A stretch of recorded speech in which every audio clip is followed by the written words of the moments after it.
This is part 2 of the best and most versatile loadout. If you haven't watched part 1 yet, I highly suggest you watch that instead of this. I'll be showcasing this loadout in all of the nightmare modes, starting off with World 3. The most important thing to do first is to go to these mortars and kill them. Also, if there's a goal that's invisible, do not pull it, because let's just say I stood there, the goal would be instantly able to hit me after I use my ability. So after there's no invisible goals and no mortars, then you can just pull everything together. Pull everything together, spam your M1. If you need to do the combo, like the 4-hit combo, 1, 2, 3, 4, and then dash back and parry at the same time, do it. But if you have a high enough vertebral sword, then you won't have to. Let me show you how to clear some more complicated rooms. Basically, you want to kill the mortars and stay away from the goals. So kill this mortar. Kill this mortar too. You can also target these igloos, but they're not as big of a priority as the mortars are. So these guys are invis. I'll turn off their invis by letting them hit, and we should be good. Reminder to always have at least 1 level of lifesteal, because this will allow you to out heal the ice golem's explosion damage. Here's how to easily beat the first boss. So for Snowball, just roll and block. For all of his attacks, just roll and try and parry them. I'll tell you when to use the ability. Also, zooming out may help. When he does that and the icicles fall, pull him and it will stun him, so none of the icicles would do any damage to you.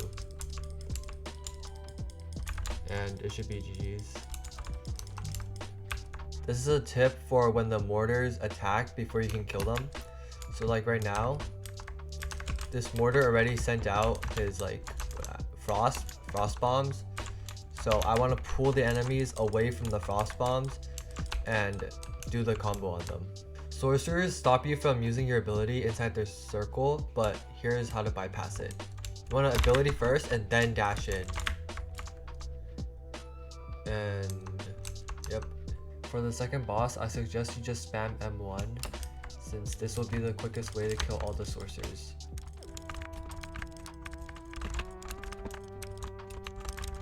Don't use your ability on these sorcerers because they'll bug out like this.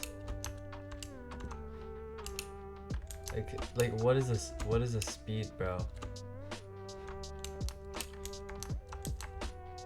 Like, I mean, if you already use the ability, just might as well use it again, because it can't bug it again. Anyways, on to the boss. They changed it now so that wherever he is where these mountain golems spawn. They also fixed this cheesing spot where you move the golems over to like over here. They just blocked it off with an invisible wall, but you can just pull them down and they shouldn't be able to get back up. Actually, do I need to? Yeah, I need to move them further. Yeah, let's move them a little further.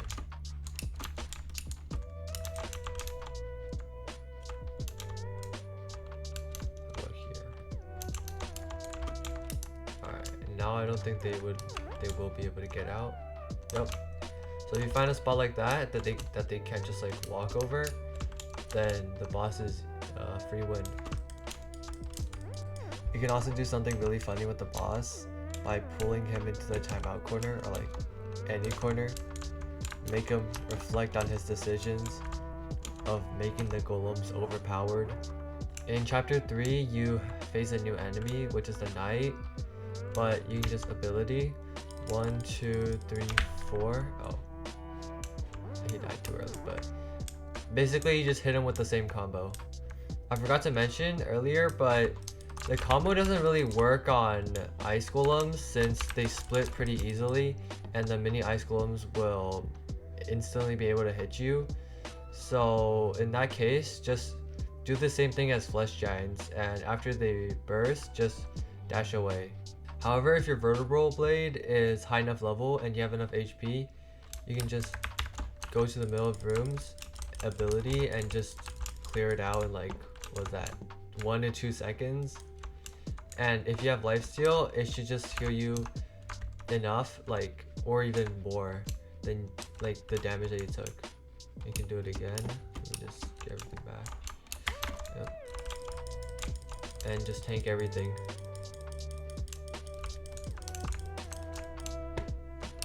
That was kind of a worse room, but this room should probably heal me up back to full. I missed my ability. Well, no. I missed it again. Alright.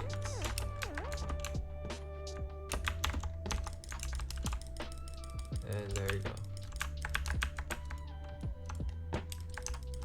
I mean, you can kind of see just how overpowered it is. I was about to die, but one ability healed me back up to almost half my health, and I only had lifesteal 1.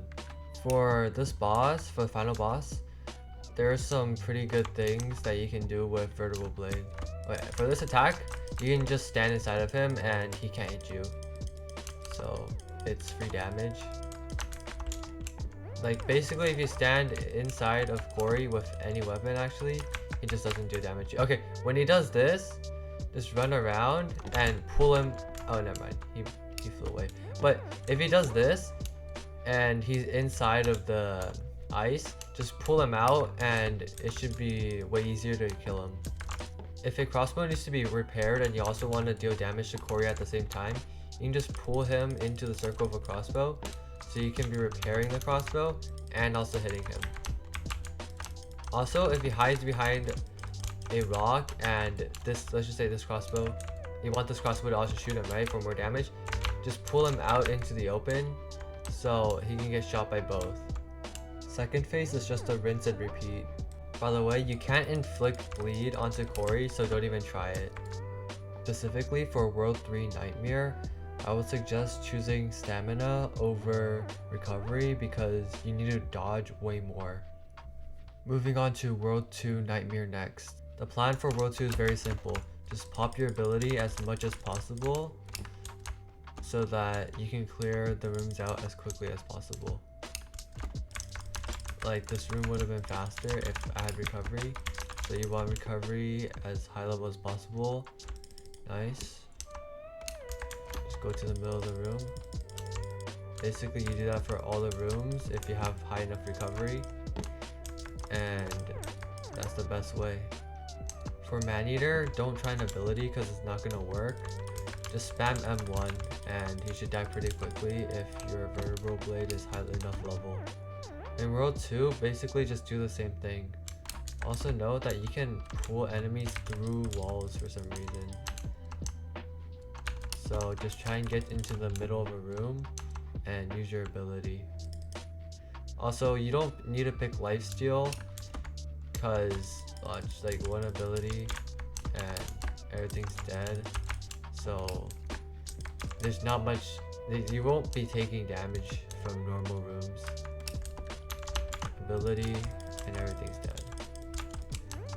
For Necros, just try to pop your ability as much as possible because it just helps deal a lot more DPS. You don't need to worry about the skeletons because when you pull and spam M1, they'll all just die. In chapter 3, there's not that big of a difference in what to do. Just go to the middle of the room again, spam M1, and it should easily clear everything. Even these hallway rooms, it should easily clear everything. Just try and not pull them into walls or else they might fall into the void. For the final boss, just pop your ability when he uses the meteor attack to cancel out some of the meteors. You can also use it without meteors, but I save it for that. Meteor attack, so I use the ability, cancel out some meteors. His second phase is just a rinse and repeat. Lastly, I'll showcase this loadout in Nightmare World 1.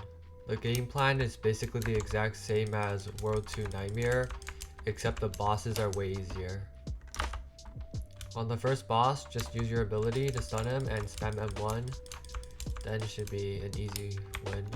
For chapter 2, just go to the middle of the rooms, use your ability, and spam M1. For the second boss, just dash up to him, use your ability, spam M1, and he should be dead. For World 3 rooms, just go to the middle, ability, just like from, not World 3, for chapter 3 rooms, just go to the middle, use your ability, and everything gets cleared out if you spam M1. By the way, do note that I am like just spamming M1 and killing them really easily, but if your vertebral blade doesn't do enough damage, you're gonna need to do the 4-hit combo into the rolling back and parry at the same time. For Kingslayer, just use your ability as soon as possible to get that bleed effect on him, just to help a little with killing him quicker. For his attacks, just dodge and parry, and he should be easy, really easy. Yep. That'll be it for this video.